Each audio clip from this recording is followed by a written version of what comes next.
at this hour, where the High Court has issued conservatory orders barring swearing in of IEBC commissioners. Delivering the ruling, Justice Lawrence Mugambi cited that despite the doctrines of separation of powers, he has allowed the vetting of IEBC commissioners by Parliament. However, they will not be sworn in until the petition filed challenging the nomination process is determined. And due to the public interest of the petition raises it, or rather, due to public interest, the petition raises a requirement to mind more of, or rather the mind of more than one judge. Thus, the file has been forwarded to the Chief Justice for empaneling of a bench. And now we link up with our reporter, Ruth, who is at the Milimani courts, to give us the latest following that ruling by Justice Lawrence Mugambi. Over to you, Ruth. Thank you so much, Karon Jenga, back from the studio. We are coming to you live from Milimani's High Court, whereby you understand today Justice Lawrence Mugambi has given a ruling concerning the IEBC nominees by President William Ruto. The judge has cited that he has okayed the vetting of the nominees by Parliament, a process which is supposed to be started sooner than later.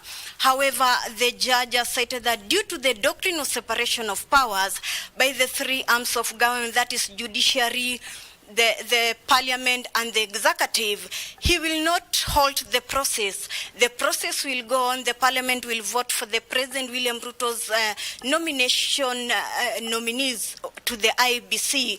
However, he has put a conservatory orders barring the nominees from being swearing in or being gazetted by the Kenyan Gazette. So even if Parliament verifies the nominees that the names were forwarded to it by President William Ruto, the nominees will not be sworn in or gazetted. That's one of the things that he has given the petitioners, a petition that was filed by Boniface Mwangi, by activists Boniface Mwangi and Ray Omondi. However, on the same note, there is a petition that had also been filed by other activists before Justice Bahati Mwamuye, of which I'm waiting to know the ruling on the same. There were two petitions concerning the IEBC nominees to the Independent Electoral and Boundaries Commission. The petitioner cited that some communities who have been put away from the process, especially the marginalized communities, were not included in the process. And so they are saying that the process was flawed due to not following the constitutional requirements as enshrined in the 2010 Constitution. They were also stating that there was no transparency in the whole process, and that the names that were given by the president to the House did not follow the legal requirement.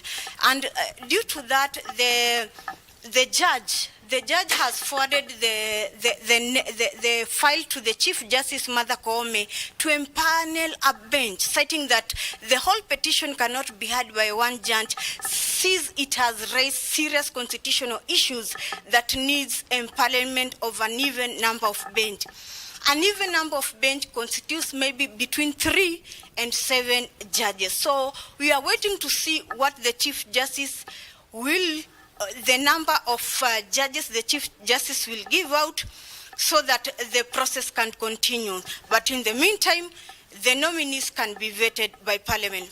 Also, another key story that I'm following up today is of former Deputy President Rigathi Gachagua, whose case is coming up at 2:30 p.m.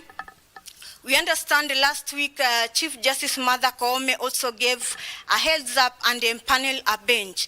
But the same bench that had been empaneled by Deputy Chief Justice Philomena Mwilu, consisting of Justice Eric Ogola, Anthony Murima and Freda Mugambi, is the same bench that Chief Justice Martha Koome empaneled. So we are waiting for at 2:30 p.m. for the bench, which was given this date, to come and give direction on the way the case will be conducted henceforth. You know, the case, because now this is like a new bench. When the matter comes up at 2:30 p.m., because this is a bench that has now been constituted by Chief Justice Martha Koome, the petitioners might say that it starts afresh. So we were waiting at 2:30 p.m. to see whether when the three judgment will come to say whether it is starting the case afresh and also give the hearing dates for the case.